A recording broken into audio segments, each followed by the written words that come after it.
Assalamualaikum warahmatullahi wabarakatuh. Salam sejahtera, selamat datang di KOKMP, Komunitas Kajian Ilmu Manajemen Pendidikan yang dibina oleh Bapak April Muhammad, dosen Prodi Manajemen Pendidikan Universitas Negeri Jakarta. Perkenalkan, saya Nyelaim Sari, mahasiswa Prodi MP UNJ Angkatan 2019. Pada video kali ini, saya akan menyampaikan materi etika dan tanggung jawab sosial dalam pemasaran jasa yang bersumber dari buku Etika Bisnis karya Budi Prihatminingtyas. Selamat menyaksikan, semoga bermanfaat. Jangan lupa like, komen, dan subscribe ya. Terima kasih. Prinsip-prinsip etika bisnis. Secara umum, etika bisnis merupakan acuan cara yang harus ditempuh oleh perusahaan untuk mencapai tujuan yang telah disepakati. Oleh karena itu, etika bisnis memiliki prinsip umum yang dijadikan acuan dalam melaksanakan kegiatan dan mencapai tujuan bisnis yang dimaksud. Adapun prinsip etika bisnis tersebut adalah sebagai berikut. 1. Prinsip otonomi. Yang dimaksud dengan prinsip otonomi adalah perusahaan secara bebas memiliki kewenangan untuk mengambil keputusan dan bertindak berdasarkan kesadarannya sendiri tentang apa yang dianggapnya baik untuk dilakukan dan pelaksanaan sesuai dengan visi dan misi yang dimiliki. 2. Prinsip kejujuran. Berkait dengan kegiatan bisnis tersebut, prinsip kejujuran merupakan nilai yang paling mendasar, modal dasar atau aset yang paling dan sangat berharga dalam mendukung keberhasilan kinerja perusahaan. Karena kejujuran dalam berbisnis adalah kunci keberhasilan, termasuk untuk bertahan dalam jangka panjang dalam suasana bisnis yang penuh dengan persaingan ketat.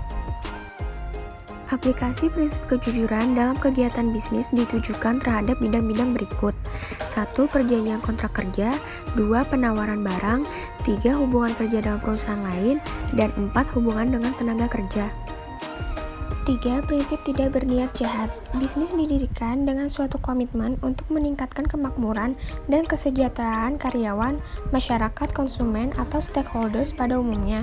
Komitmen ini adalah untuk mencapai tujuan yang baik dan positif, sehingga tidak terlintas niatan untuk berbuat jahat terhadap masyarakat. Prinsip ini justru akan dapat menyelamatkan perusahaan. 4. Prinsip keadilan. Yang dimaksud dengan keadilan adalah tercapainya keseimbangan antara hak dan kewajiban. Prinsip keadilan menuntut agar setiap orang dalam kegiatan bisnis internal perusahaan maupun relasi eksternal perusahaan perlu diperlakukan sesuai dengan hak dan kewajiban. Keadilan menuntut agar tidak boleh ada pihak yang dirugikan hak dan kepentingannya. Keadilan ditujukan kepada stakeholders terkait dengan penetapan yang sudah disepakati bersama, antara lain 1. Penetapan harga jual yang layak terhadap konsumen.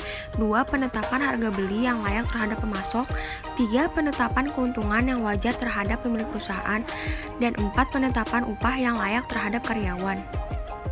5. Prinsip hormat pada diri sendiri. Prinsip ini merupakan prinsip tindakan bisnis yang dampaknya berpeluang kembali kepada bisnis itu sendiri. Pelaku bisnis dituntut menjaga nama baiknya atau nama baik perusahaannya.